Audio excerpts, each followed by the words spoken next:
Senhor da glória, estamos em Tua presença. Te louvamos, Pai, por mais um dia que Tu nos concede, por mais uma aula, Senhor, na Tua igreja, na Tua presença, e suplicamos a Ti, meu Senhor, pelos nossos irmãos, pelos nossos internautas, ó Deus, pelos nossos alunos presenciais. Ó Senhor, abençoe e guarda cada um, os nossos professores, nossa superintendência, guarda os nossos amados irmãos em todo lugar. No santo nome de Jesus Cristo te pedimos e te agradecemos. Amém. Saudamos a todos com a paz de nosso Senhor Jesus Cristo. Voltamos para trazer a mensagem da Escola Bíblica Dominical do próximo domingo. E o tema da nossa aula, da nossa lição para domingo é a Igreja de Cristo. O tema é inesgotável porque nós, por mais que tenhamos, ou por mais que tivéssemos habilidade para conhecer a Igreja de Jesus, só teríamos esta condição pelas Escrituras e também seria ainda incompleto, porque só quem conhece de fato a Igreja de Jesus é Ele, o Senhor Jesus Cristo, o Senhor da Igreja, cabeça da Igreja, e o Espírito Santo, que é o seu gestor. O Espírito Santo é o gestor da igreja. Ele é o consolador dos servos de Deus, é ele o inspirador, é ele o orientador da igreja quando igreja, enquanto igreja, como igreja, se igreja.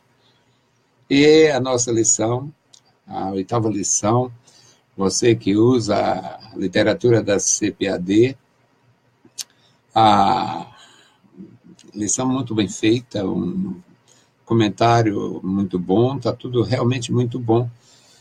E o tema é este, 8ª lição, a Igreja de Cristo. O textuário diz, porque onde estiverem 2 ou 3 reunidos em meu nome, aí estou, eu no meio deles. Mateus 18 e 20. Esta promessa é a promessa do Senhor Jesus. E esta promessa afirma e reafirma a sua divindade, a sua onipresença, onde estiverem 2 ou 3. Vamos limitar o número 2, ao número de 2, e em cada continente, 1000 reuniões de 2. Em 5 continentes, 1000 reuniões, ou seja, 1000 duplas de adoradores orando ao Senhor, louvando ao Senhor, invocando o nome do Senhor. 1000 duplas em cada continente. São 5 continentes, 5.000 duplas. 5.000 duplas. 10.000 pessoas. Cada um fazendo a sua petição. E o Senhor Jesus Cristo ouvindo a todos. Para responder conforme o seu propósito, a sua bondade, conforme a natureza da petição. E uma das coisas que nós aprendemos é que geralmente só os crentes verdadeiramente convertidos, eles não pedem nada que não seja da vontade do Senhor. Mesmo que seja a sua vontade, mas ele vai lá, ele fala com Deus, ele quer que aconteça, mas termina dizendo, mas só se for a tua vontade, Senhor. Então, nesta expressão do Senhor Jesus, porque onde estiverem 2 ou 3 reunidos em meu nome, aí estou eu no meio deles, Mateus 18 e 20, é uma expressão que, além de todo o conforto e ensinamento que traz a respeito da unidade da igreja, da oração, da intercessão, além de todo o conforto, toda a instrução, ainda fala da divindade de Jesus Cristo e da sua qualificação como Deus onipresente. Negar a divindade de Jesus Cristo é, além de antibíblico, é realmente abusivo, é abuso, é um abuso histórico, é um abuso em qualquer aspecto, porque Jesus Cristo, ele, ainda antes da sua glorificação, ele já tinha princípios da onipresença. Ele estava no monte, orando, os discípulos estavam no meio do mar, sendo sacrificados por uma tempestade. E ele vê e vai ao encontro deles. Portanto, a onipresença de Jesus Cristo, aqui é prático na palavra. Verdade prática. Cremos na igreja, que é o corpo de Cristo, una, santa e universal assembleia dos fiéis, reunidos de todas as eras e todos os lugares. A igreja, além de ser una, ela é, na verdade, em qualquer lugar que ela esteja, ela tem a mesma qualificação. Ela é santa, porque é a igreja do Filho de Deus. A leitura em classe, meus amados irmãos, eu vou sempre dizer, eu sei que tem alguém que vê pela primeira vez, tem alguém que só vê uma vez, mas eu vou sempre justificar por que eu faço leituras longas, eu leio capítulos inteiros, eu leio mensagens longas, eu faço a leitura em classe nesses vídeos, porque tem muitos de meus irmãos que não sabem ler. Ainda existem no Brasil muitas pessoas que não sabem ler, e mesmo assim elas não são impedidas de entrar no reino de Deus. Existem muitas pessoas que não podem mais ler.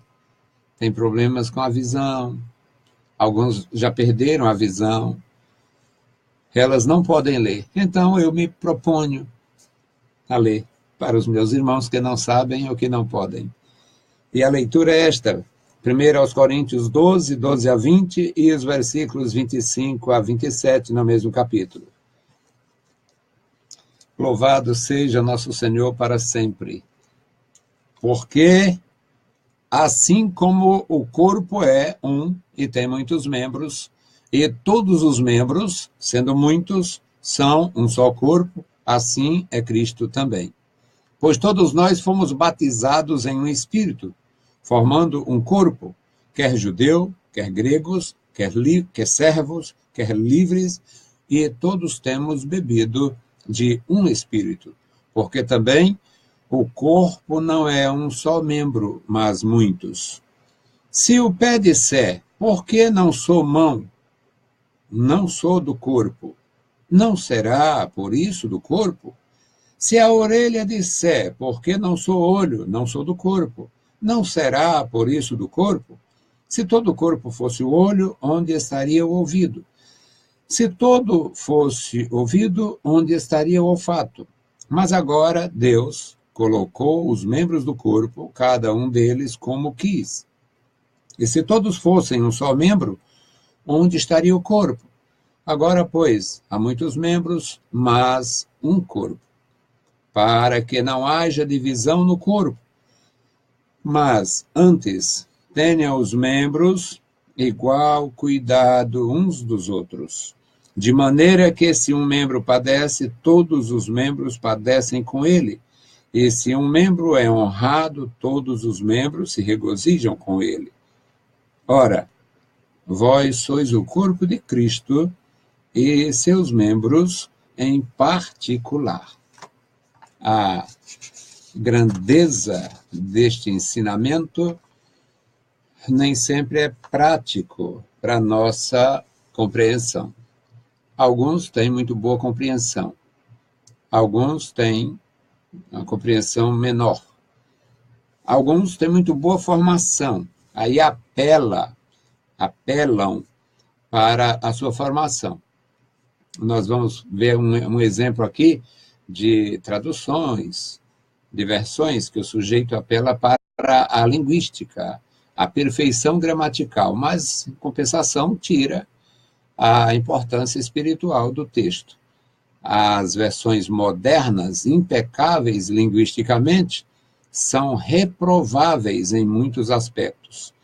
Não tem ninguém que tenha criticado mais a NVI, Nova Versão Internacional. Acho que não tem ninguém que tenha criticado mais do que eu. Porque eles quiseram facilitar tanto que terminaram inutilizando. Fizeram a Bíblia como quem faz pastel. Essa parte não serve, então eu jogo fora.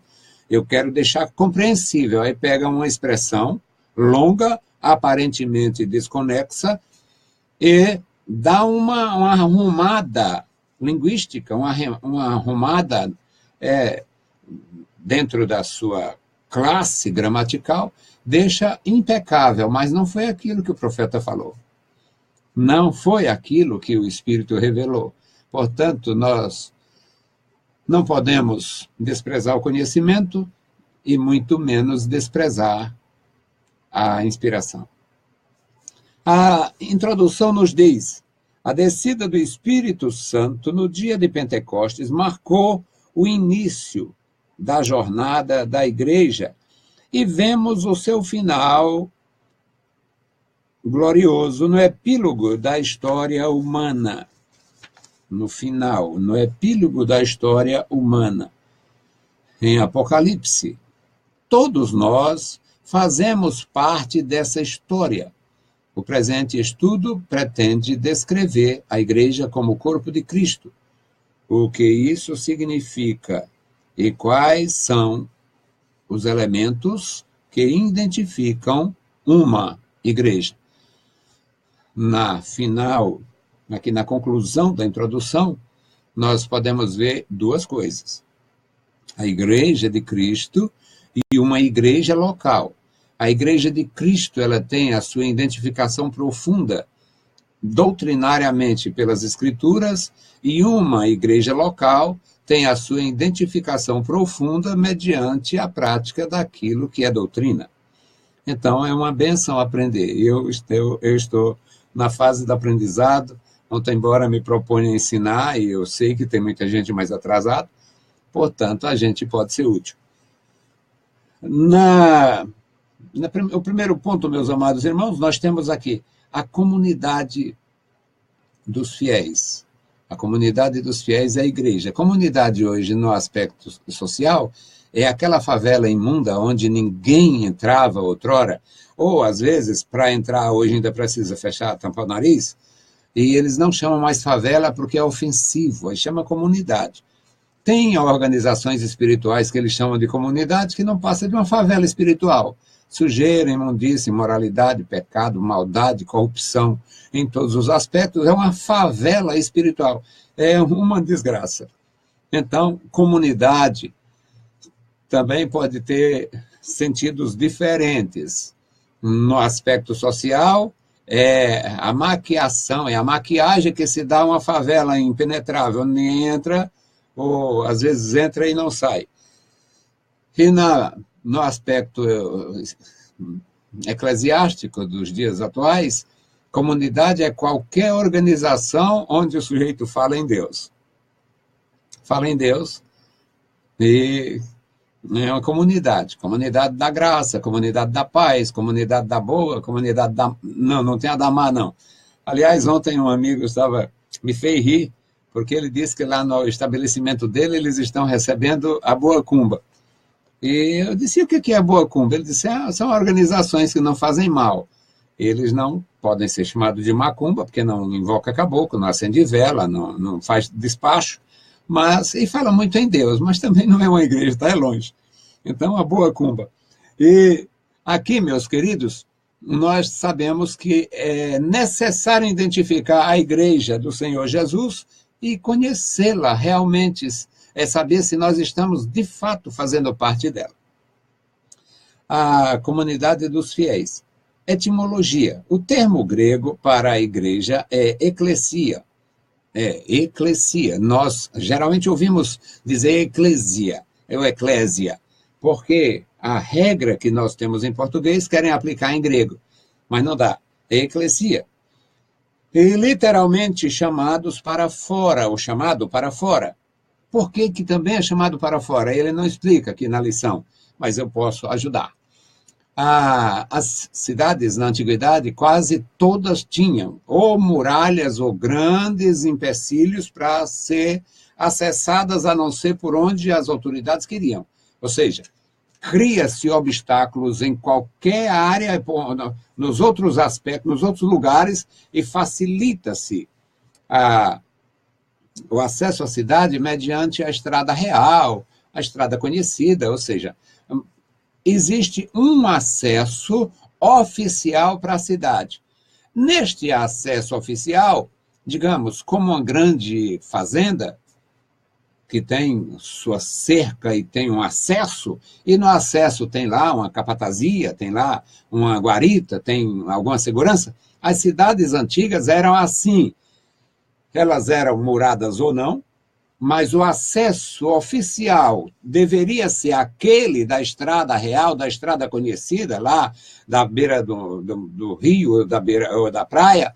Então, aquele acesso oficial, naquele acesso oficial estavam representantes da cidade, autoridades da cidade, algumas com poder de vida e morte. Então, quando os reis, quando os gestores dessas cidades, os alcaides, que hoje chama-se prefeitos, eles ordenavam quem deveria regular a entrada na cidade. Então, estas pessoas, elas moravam na cidade, mas trabalhavam na entrada, ou fora da cidade, lá fora, para não deixar, para não permitir a entrada de pessoas não gratas. Pessoas não gratas, portanto, pessoas indevidas, não eram bem-vindas. E a solução era na porta. Então, chamado para fora, era chamado para fora nesse aspecto. Você vai estar numa posição de franquear ou não a entrada de alguém. E nós todos os crentes em Jesus Cristo, sem exceção, todos os crentes estão na porta para franquear a entrada. Cada um tem autoridade para evangelizar, levar a palavra, é uma maravilha. Eu me sinto muito feliz inserido nesta igreja. Então, a eclesia é literalmente chamado para fora, do verbo grego kaleo, chamar, convocar, o que não aparece no Novo Testamento grego, só ocorre 2 vezes na Septuaginta. E chamaram Ló, Gênesis 19:5, e chamarás pacificamente, Deuteronômio 20:10. Só essas 2 referências na Septuaginta. O substantivo eclesia, aparece 115 vezes no Novo Testamento, das quais em apenas 5 vezes não é traduzido por igreja, ou seja, eclesia aparece 115 vezes, e das 115, 110 vezes é traduzido por igreja. E em Atos 19:32, Atos 19:39 e também o versículo 41. A ideia é de ajuntamento ou assembleia, como aparece na versão Almeida atualizada. E em outras 2 ocorrências, o termo se refere à congregação de Israel, no Novo Testamento. Estevão falando em Atos 7:38 e o escritor aos Hebreus, no capítulo 2, versículo 12, referindo-se à congregação de Israel, usa o termo eclesia. No segundo item aqui, meus irmãos, nós temos a Assembleia dos Cidadãos, portanto, os chamados para fora. A Assembleia dos Cidadãos. A Septuaginta emprega o mesmo termo, eclesia, para traduzir o hebraico kahal. A Assembleia, multidão humana reunida, em referência à congregação de Israel, Deuteronômio 23:2, Deuteronômio 31:30, 2 Crônicas 6:3. E para verter mais 4 palavras menos frequentes no Antigo Testamento. Esse era o mesmo vocábulo para a Assembleia dos Cidadãos em Atenas. Atenas, a capital da Grécia, foi uma das primeiras cidades do mundo que criou uma espécie de câmara, onde os cidadãos participavam e eles se reuniam para tomar decisões.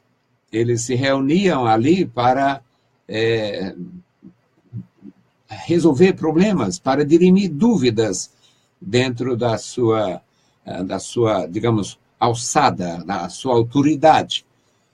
E os cidadãos de Atenas nesta reunião deles, chamava-se, portanto, era eclesia. Nos dias de Jesus Cristo, isto era absolutamente compreensível. Eclesia. Mas o termo aparece no Novo Testamento com um significado glorioso.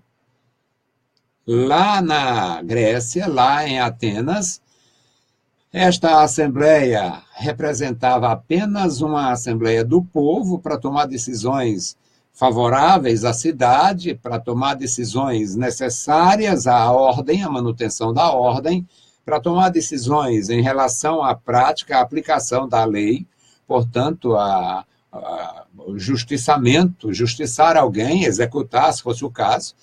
Houve casos históricos que eles... Bom, você foi condenado, agora você escolhe. Você quer que a gente mande executá-lo enforcando? Você quer ser enforcado? Você quer ser precipitado do penhasco? Ou você quer tomar esse cálice aqui que nós preparamos com cianureto? Aí o sujeito, rapaz, olha, não sei. Para minha honra, eu tomo o cianureto perante todo mundo aqui. Aí aconteceu. O sujeito tomava veneno, um cálice de veneno, porque ele tinha 3 opções. Ser jogado do penhasco para cair lá embaixo despedaçado. Ou, por outra, ser enforcado como um espetáculo, como hoje fazem com o Judas, né? Aí nas celebrações do cristianismo sem Cristo. Então, a Assembleia dos Cidadãos tomavam decisões assim. Aqui, meus amados, nós vamos aprender que no Novo Testamento esse significado era glorioso, tornou-se glorioso, porque Jesus Cristo utilizou o que era utilizado só para efeitos humanos, Jesus Cristo utilizou para falar de sua igreja. E agora ele diz assim, aqui uma transcrição: assim que já não sois estrangeiros, nem forasteiros, mas concidadãos dos santos e da família de Deus, Efésios 2,19.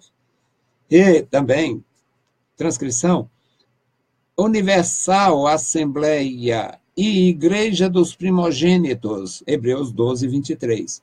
Essas palavras expressam um tom de uma celebração jubilosa, de uma reunião festiva com todos os remidos, como cidadãos da comunidade celestial, como cidadão da pátria celeste. Eu falei de comunidade e esses termos se tornam muito comuns, mas nem sempre são desejáveis, já que toda organização, às vezes até muito malversada, é comunidade. Eu evito chamar a Igreja de Jesus de comunidade. Eu evito. É igreja mesmo. Igreja, congregação. Eu me sinto muito feliz. Na verdade, eu seria, se não fosse a misericórdia de Deus, eu seria indigno em todos os termos que se pudesse pensar. Eu seria indigno de participar da Igreja de Jesus Cristo, se não fosse a sua mão estendida, se não fosse a misericórdia incomparável. O meu véu de indignidade me impediria de ser contado com eles, com os remidos.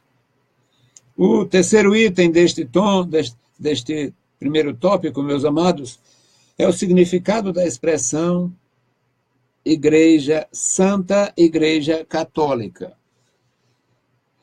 Hoje, a Igreja Católica é uma religião absolutamente antibíblica, inimiga das Escrituras, inimiga da verdade, inimiga de nosso Senhor Jesus Cristo, apesar de usar muito nome, se dá muito bem usando o nome de Cristo. Lá ele tem o Cristo Rei, o Cristo Redentor, lá eles têm o coração de Jesus, tem o Senhor do Bom Fim, lá eles têm o Senhor Morto, lá eles têm milhares de figuras que, de alguma forma, invoca o nome do Senhor Jesus, mas tudo para emporcalhar o Evangelho. E Por que eu estou falando isso? Vamos criticar? Não, não é criticar, é ensinar e aplicar o termo. Está aqui na lição. Terceiro item do primeiro tópico. O significado da expressão Santa Igreja Católica. Essas palavras aparecem nos principais credos da antiguidade cristã. Credo era a confissão de fé. Creio em Jesus Cristo, que nasceu por obra e graça do Espírito Santo, que foi um cidadão perfeito, que viveu uma vida rica, que foi aí morreu sob o poder de Pilatos. Isso é um credo. É um credo. É uma forma de dizer como crer, confessar a sua fé. E ele diz que essa expressão, Santa Igreja Católica, aparece nos principais credos da Igreja Cristã Primitiva. O termo católicos, aqui em grego, católicos com K, portanto, católicos, e a afinação C-K-O-S, e essa é a terminação grega no sentido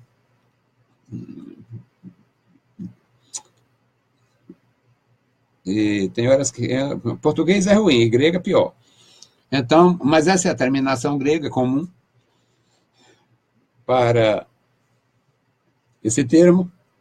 E ele diz que é geral, significa universal, geral, significa literalmente de acordo com o outro, com todo, de acordo com o todo, ou seja, a Santa Igreja Católica, utilizada neste contexto, era a igreja que nascia mediante a pregação do Evangelho, mediante o testemunho de Jesus Cristo, e estava absolutamente em consonância com tudo que foi escrito por Pedro, por João, por Paulo, por todos os escritores. Ou seja, essa igreja, Santa Igreja Católica, nesses termos, era uma igreja mais evangélica do que a nossa, do que as nossas igrejas hoje. Uma igreja puramente evangélica. Evangélica pura e santa. E ele diz ainda aqui que, pois é, o substantivo composto de kata, ensinamento sobre, aqui é grego, o substantivo composto por kata e holos, a preposição grega kata significa de cima para baixo, contra, ao longo de, conforme, de acordo, segundo, e a palavra holos quer dizer todo, inteiro, completo. Portanto, a Santa Igreja Católica, ela estava completamente associada à história de Cristo, à pregação de Cristo, à história apostólica, à pregação dos apóstolos, à doutrina do Novo Testamento. Então, com esta pequena exposição, fica claro, não tem nada, mas não tem nada que identifique o romanismo que tem no Ocidente e dominou o Brasil e ainda é bastante forte, não tem nada a ver com a Igreja de Jesus Cristo. É apenas uma religião que usa o nome de Jesus. Na conclusão deste item, o terceiro item do primeiro tópico, ele diz aqui, meus amados, que foi Inácio, bispo de Alexandria, ou melhor, de Antioquia, e ele dá o tempo de Inácio aqui. Eu confesso ignorar se do ano 70 a 110, portanto, 40 anos, foi o tempo atribuído à importância deste homem lá, ou se é o tempo de vida dele. Porque não podemos esquecer que os homens viviam menos, viviam pouco, e dependendo da sua atuação, a vida deles era cortada pelo meio. Estevão, é bem provável que não tenha vivido 40 anos. É muito provável que Estevão tenha sido apedrejado antes de completar 40 anos. E Jesus Cristo foi oferecido com presumíveis 33, 34 anos, e era muito comum naquele tempo. Portanto, mas também eles utilizam recursos ou informações da tradição, e a tradição nem sempre é leal, nem sempre a tradição é fiel. Pode-se atribuir 40 anos de ministério para o Inácio, que lá na idolatria é chamado de Santo Inácio, e ele possa não ter tido esse tempo todo. Mas foi ele quem usou esta expressão, e ele usou, digamos, corretamente, coerentemente, e eu diria, de muito boa vontade. Ele empregou esse termo para designar a igreja com o sentido de geral. A igreja de Jesus é geral. Onde se salvar uma pessoa, vai participar da igreja de Jesus. É geral, é universal, mas o significado exato do termo se perdeu com o tempo. Aqui, expressão, orientação, informação do nosso comentarista. O segundo tópico da nossa lição é elementos que identificam uma igreja. Afinal, o que é a igreja? É o primeiro item. É toda a congregação ou assembleia que se reúne em torno do nome de Jesus Cristo como Senhor e Salvador, professando sua fé nele publicamente e de forma diversificada, aberta a todas as pessoas, a qual inclui o batismo e a ceia do Senhor. Parênteses aqui, nas reuniões específicas. Trata-se da igreja no sentido completo da palavra, como Jesus mesmo prometeu. Ele está presente na igreja por meio do Espírito Santo, até a consumação dos séculos. Mateus 18 e 20, nosso texto áureo, e Mateus 28 e 20, que é quando ele diz, ide e faça, e eu estarei convosco até a consumação dos séculos. Portanto, uma identificação. O que é a igreja?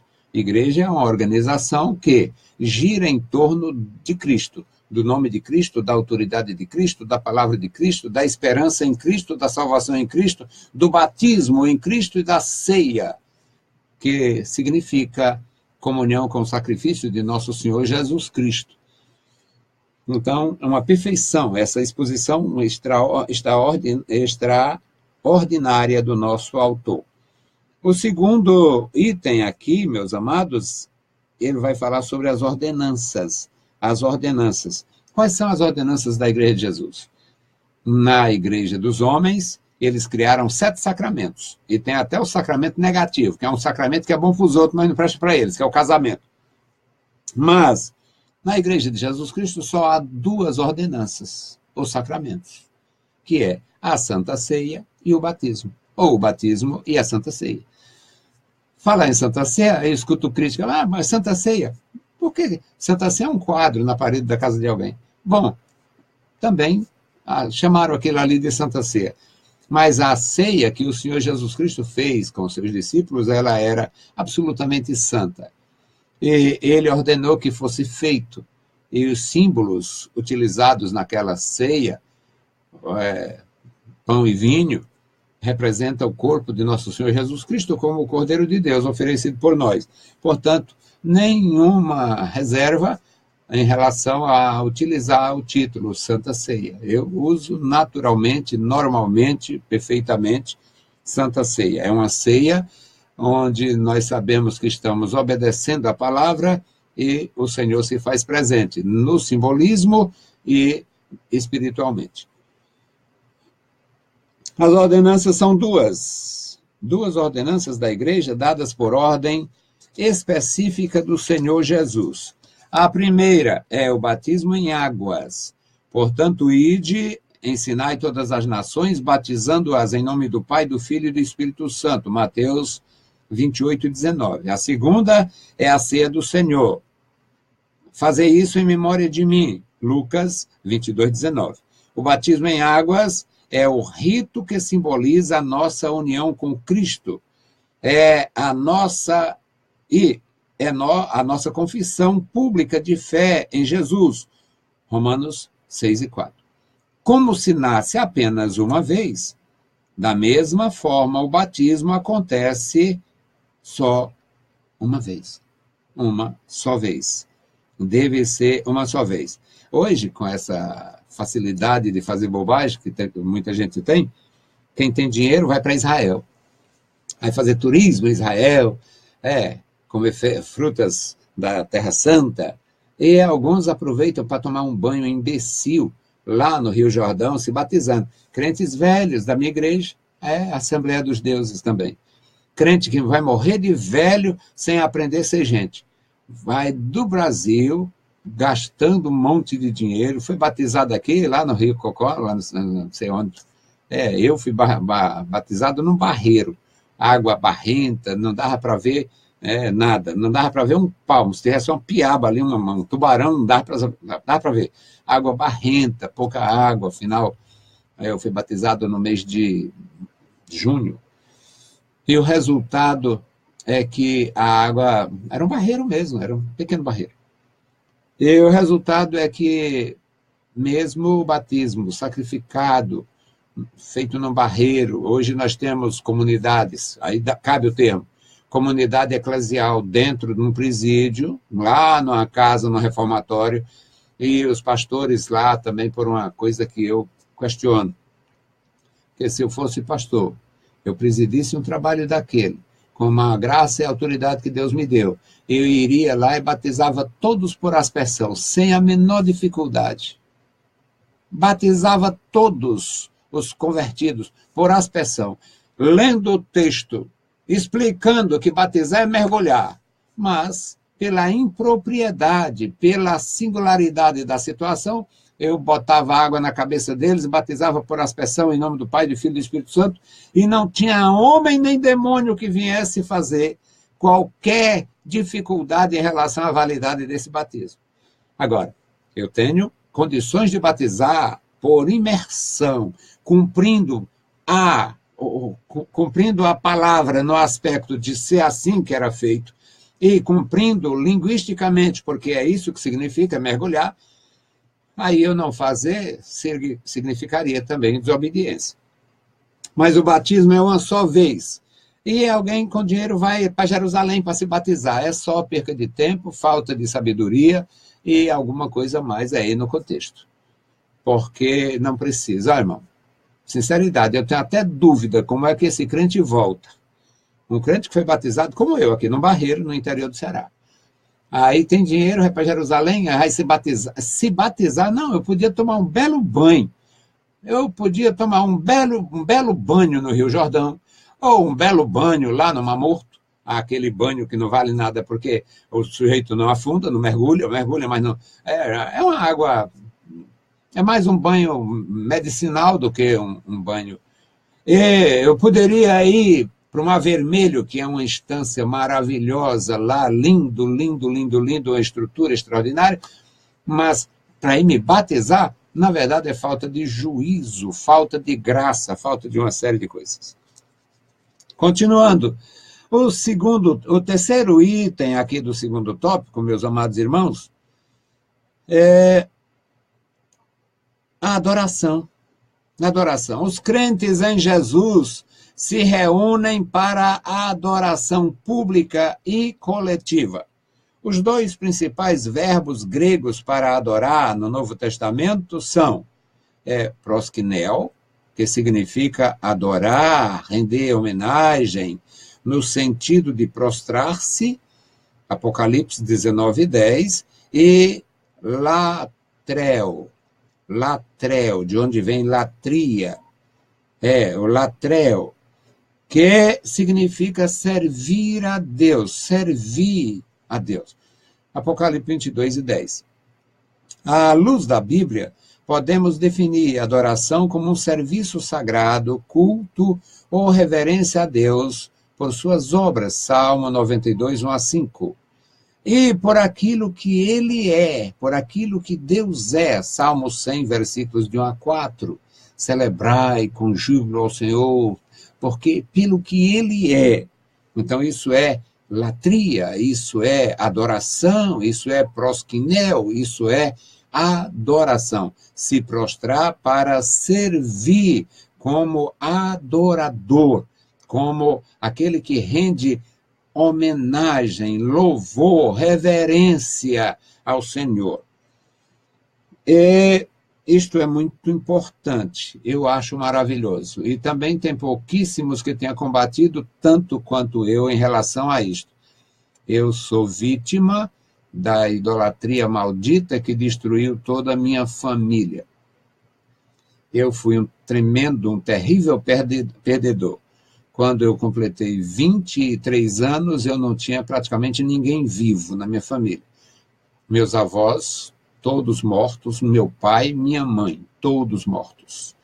E eu vivi uma vida muito triste, vivi criado na orfandade, eu vivi, e além de tudo, enfiado na idolatria maligna, minha família toda enfiada naquilo.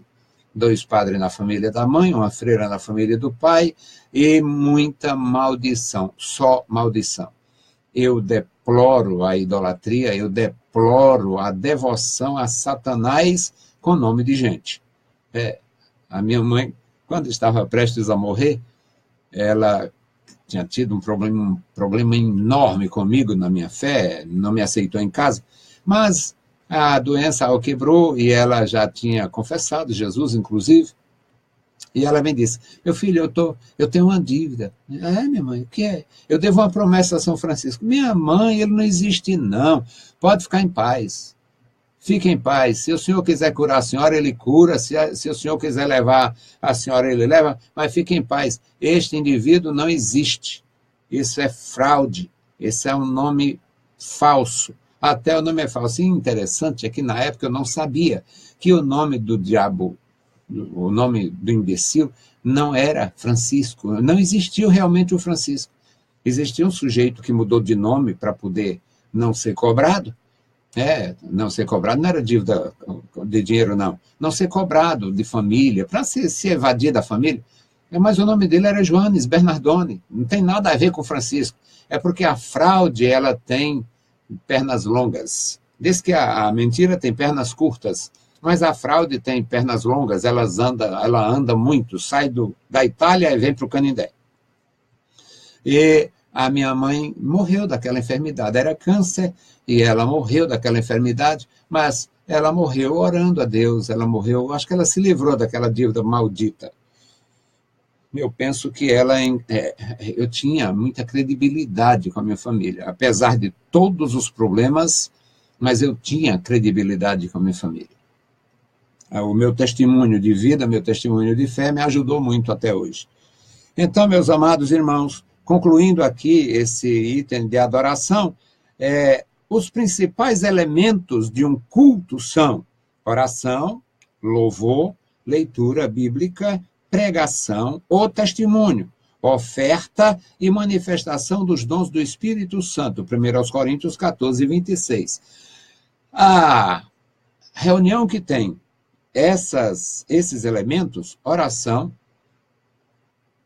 a quem oramos? Oramos a Deus, ou a quem atribuímos poder. No caso dos idólatras, eles oram, fazem lá seu novenário, suas novenas, trezenas e outras coisas, mas porque eles atribuem. E quando chega a hora do louvor, que eles atribuem o louvor, ou seja, pela oração, pelo novenário, pelo louvor, você sabe que ele acredita que aquele Joanes Bernardoni é um Deus. Quando eles vão fazer o seu testemunho, eles vão, olha, eu estava precisando disto e ele me deu. Ou seja, o ídolo assume o lugar de Deus na vida dessas pessoas, na emoção dessas pessoas, na compreensão dessas pessoas. O quarto item no segundo tópico aqui, é a família de Deus. Não devemos confundir igreja com templo. A casa de Deus é outra coisa. Há passagens no Novo Testamento em que o termo casa parece referir-se à igreja, para que saibais como convém andar na casa de Deus, que é a igreja do Deus vivo, 1 Timóteo 3:15. Vós também, como pedras vivas, sois edificados casa espiritual e sacerdócio santo. 1 Pedro 2:5. Já é tempo que comece o julgamento pela casa de Deus. 1 Pedro 4:17. Nós vimos aqui 3 situações que aparece casa. Vós sois casa espiritual, ou seja, eu não sou um templo, uma igreja, um prédio, mas eu sou uma casa espiritual. Você talvez nem tenha um templo, talvez nem congregue, mas se você tem esta fé e já nasceu de novo, você é uma casa espiritual. Portanto, é necessário a gente aprender na palavra de Deus. O termo casa também é utilizado na Bíblia metaforicamente para designar família. Ele dá aqui a referência a Josué 24:15, quando Josué propôs à sua geração: escolham a quem vocês vão adorar ou servir, pois eu e a minha casa, portanto, eu e a minha família, já, usar um termo da atualidade, já fechamos com Deus. Nós não temos a quem recorrer, não reconheceremos, não olharemos, não queremos nada a não ser com Deus. Então, meus amados, é muito bom aprender esses termos, aprender a qualificação, o que é igreja.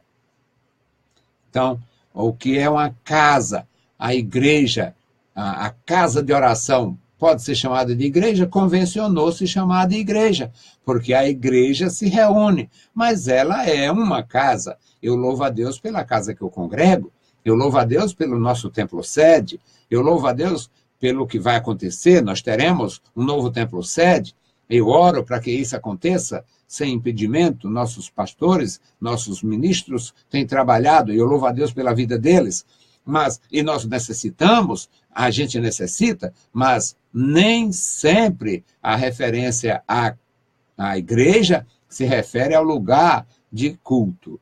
A igreja, a casa de oração, ela é chamada de igreja, mas nem sempre a referência é uma casa de oração. Pode ser simplesmente um coração habitado pelo Espírito Santo. O termo casa também é utilizado metaforicamente. Atos também, 16:31. O homem foi salvo com toda a sua casa. E Deus não salvou paredes, ali era a família. É uma aplicação metafórica. A igreja é citada como a família de Deus, Efésios 2:19. E o templo espiritual de Deus, 1 Coríntios 3:16, Efésios 2:22. É por isso que chamamos de irmãos aqueles que se convertem ao Senhor Jesus. A família. O sujeito se converteu, então ele é meu irmão. Um exemplo está lá em Atos capítulo 9, quando o fariseu Saulo se converteu. Ele converteu-se de uma forma traumática, todo leitor da Bíblia conhece a história, e quando o Ananias foi enviado por Jesus Cristo, o Ananias entrou chamando ele irmão Saulo. Eu acho lindo aquilo ali. Primeiro Ananias, expressão nordestina, quando o Senhor Jesus disse, Ananias, ele disse, eis-me aqui, olha, vai na rua direita, procura pelo Saulo e tal. Ele deu um pulo. O Ananias deu um pulo. Meu Senhor, eu tenho ouvido falar desse homem, valentão, um precipício contra a tua igreja, um prejuízo, uma ameaça. Vai, a coisa mudou, ele está orando. Então, meus amados irmãos, eu acho maravilhoso. E, devido à conversão, o Ananias já chegou ali chamando ele de irmão. Se não fosse a conversão ter acontecido, era um belíssimo motivo para ele pegar, mandar prender o Ananias e fazer o que fizeram com o Estevão. Mas quando alguém se converte, então passa a ser nossos irmãos. Eu me lembro de uma campanha política e tinha um sujeito de uma seita imunda que ia andar nas nossas igrejas e uma das autoridades falou, olha, eu estava na reunião, aí chegou fulano, nosso irmão, e chegou fulano, aí citou o sujeito da seita lá, como irmão. Aí eu fui, eu digo, me diga uma coisa, para o senhor, aquela gente, aquele indivíduo é seu irmão mesmo? E ele terminou, não, sim, porque uma seita diabólica que engana todo mundo, que faz tudo contrário às escrituras, eu não vou chamar de irmão, nunca. Nunca. Eu não vou me ver como membro daquilo. O terceiro tópico, meus amados, é o corpo de Cristo. Aqui, para concluir, o corpo de Cristo. O corpo e seus membros é o primeiro item. A igreja é o corpo místico de Cristo, Efésios 1, 22, 23. O apóstolo Paulo chama a atenção para um detalhe importante. O corpo é um e tem muitos membros. E todos os membros, sendo muitos, são um só corpo. 1 aos Coríntios 12, 12. Primeiro versículo da nossa leitura em classe. Mas ele não relaciona o tema unidade e diversidade. Eu gostei disso aqui. Por que não existe esta relação? É claro que também esta coisa faz parte da atualidade, esta invencionice social. Unidade, diversidade, aceitar a diversidade. E a diversidade pode ser algo tão diabólico que o sujeito só aceita na casa do outro. O sujeito que só aceita na casa do outro.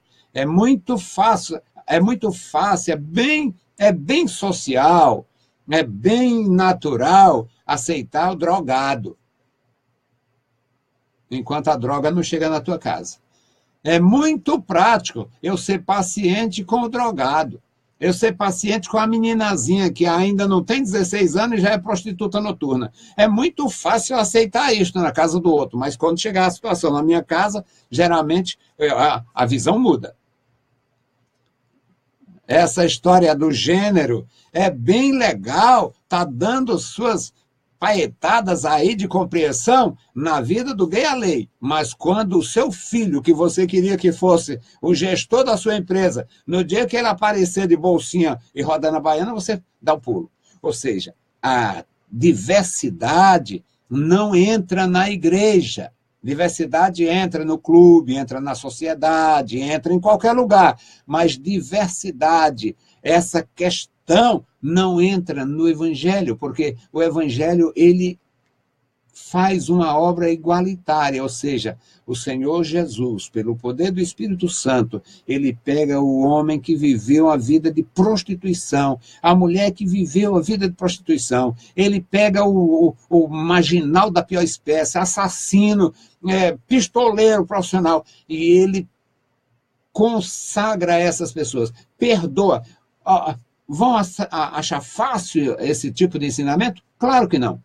Mas o Senhor perdoa o pior pecado, os maiores pecados. Não existe classes. Esse aqui é meio santo, esse aqui é meio salvo, é meio remido. Não.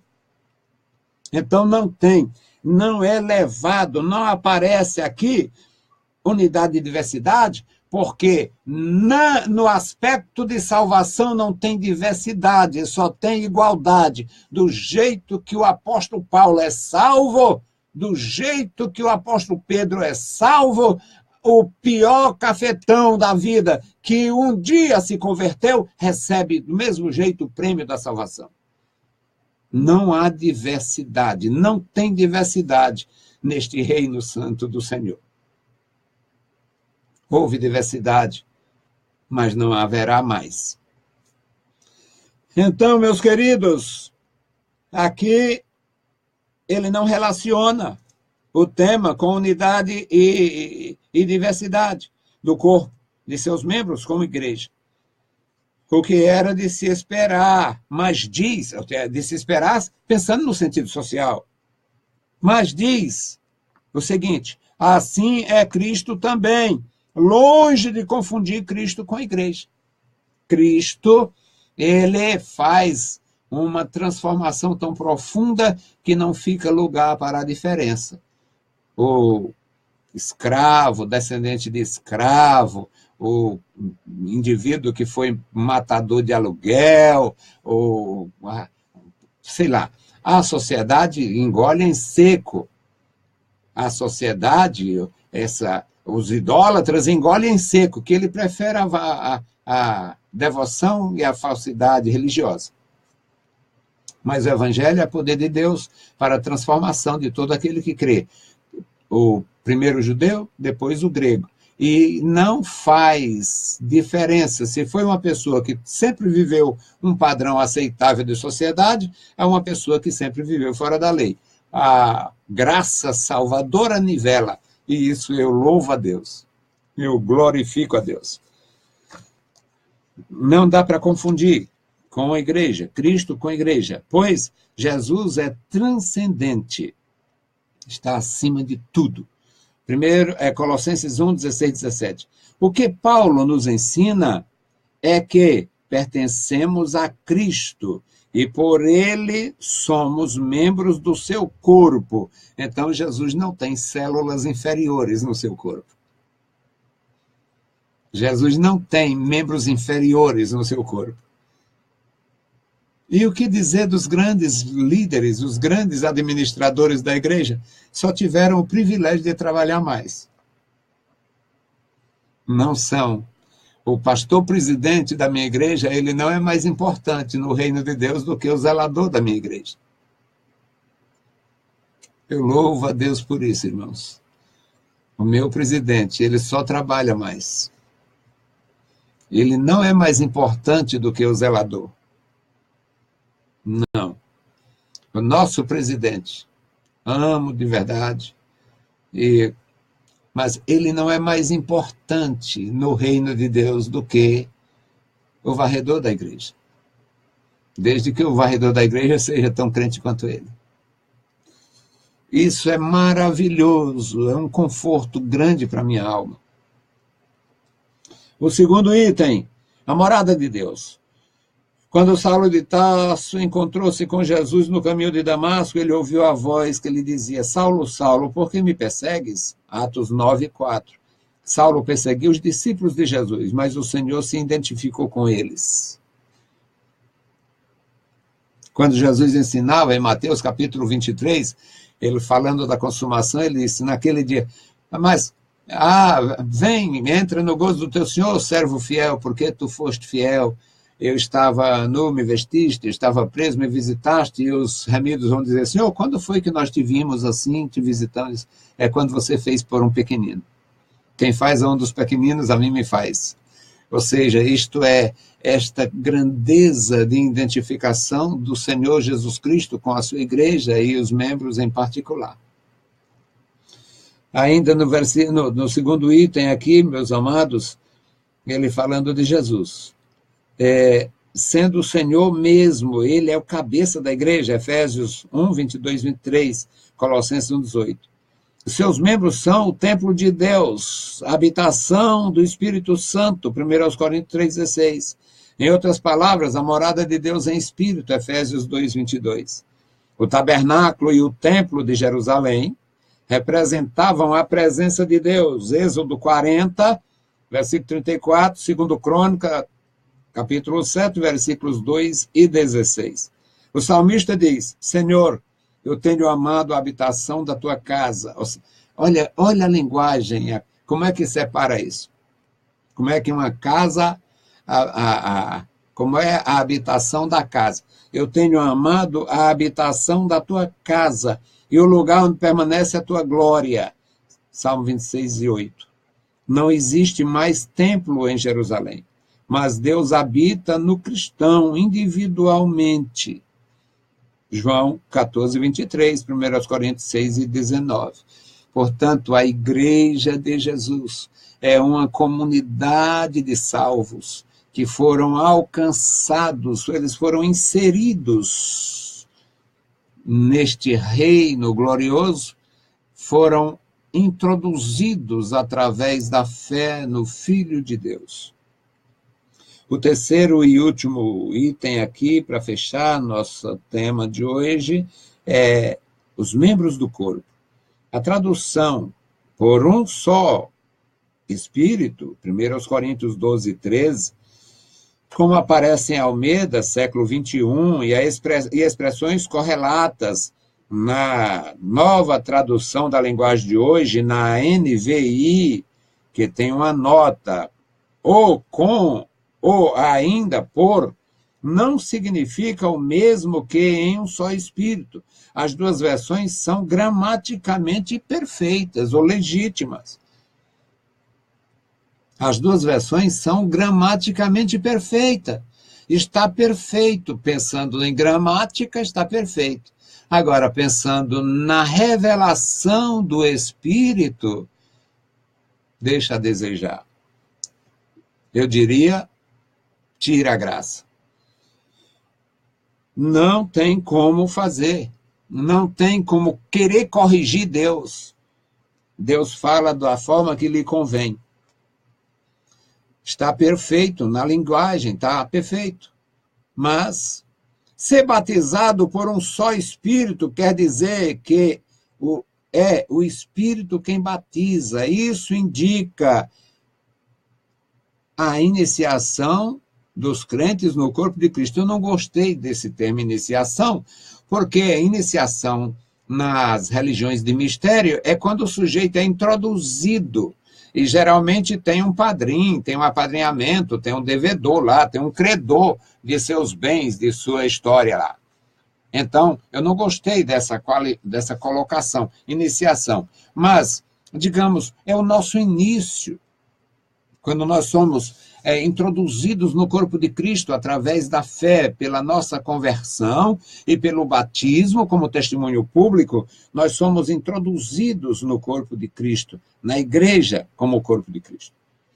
Então, meus amados irmãos, aqui é uma experiência que aconteceu desde o princípio. Os crentes são introduzidos no corpo de Cristo e não se refere ao batismo do dia de Pentecostes. Isso aqui acontece em qualquer momento, todo tempo, todo dia. Essa posição é defendida também por Stanley Horton. E não há distinção de pessoas, raças ou estado social na igreja. Não tem. Não existe a questão da diversidade. Não tem. A cor da pele não conta. O estado social não conta. A formação acadêmica não conta. Ou seja, nada aparece, nada entra, digamos, na ficha celestial. Só a fé em nosso Senhor Jesus Cristo. O apóstolo explica, formando um corpo, quer judeu, quer gregos, quer servos, quer livres. Todos temos bebido de um Espírito. 1 Coríntios 12, 13b. A ilustração do corpo humano com a igreja nos versículos seguintes, além de mostrar a unidade da igreja, a unidade nesta diversidade, o negro e o branco se tornam a mesma coisa, o rico e o pobre se tornam a mesma coisa, ou seja, as diferenças desaparecem em Cristo.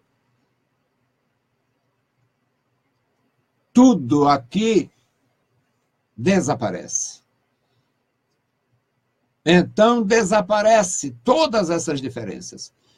Nos versículos seguintes, além de mostrar a unidade na diversidade, ensina também que precisamos uns dos outros.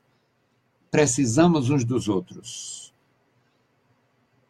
1 Coríntios 12, 21.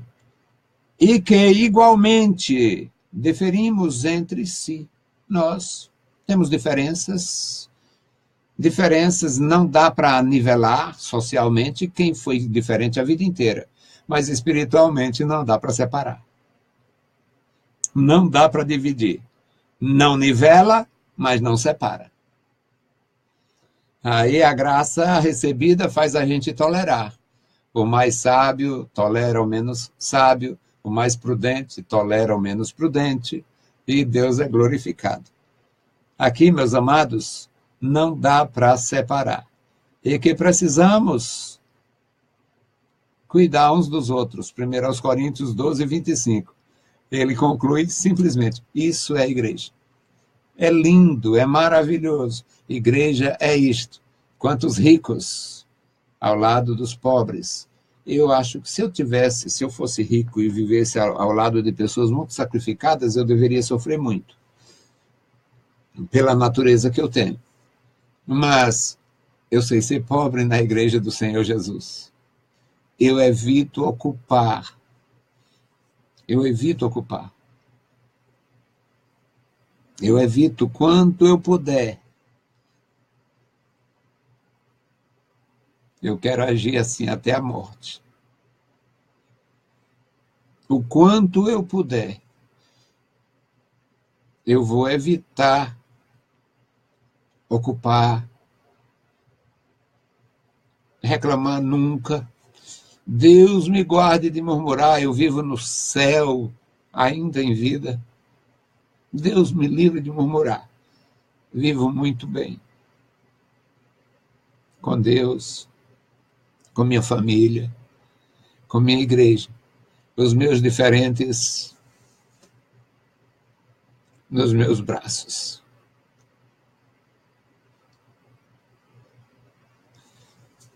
Deus abençoe cada aluno, cada professor. Deus abençoe meus irmãos. Deus nos dê a sua graça e capacidade para servir melhor. Bendito Deus, Pai Santo e querido, estamos em Tua presença. Muito obrigado, meu Senhor, por mais um momento especial na Tua presença. Obrigado pelos meus irmãos, obrigado pela Tua igreja. Abençoa, meu Senhor, alunos e professores na Escola Bíblica Dominical e superintendentes, ó Deus, da graça, ajuda em tudo os Teus servos. E os pastores, Pai, que possam apoiar a Escola Bíblica Dominical, possam ser exemplo, possam estar presentes, possam encorajar, Senhor, para que a Tua igreja tenha qualidade. Em nome de Jesus Cristo, Senhor, te pedimos e te agradecemos. Amém. Saudamos a todos com a paz de nosso Senhor Jesus Cristo. Se o Senhor permitir, voltaremos na próxima lição com o tema EBD no ar. Deus os abençoe, leiam a Bíblia Sagrada e a graça de nosso Salvador repouse sobre vós. Amém.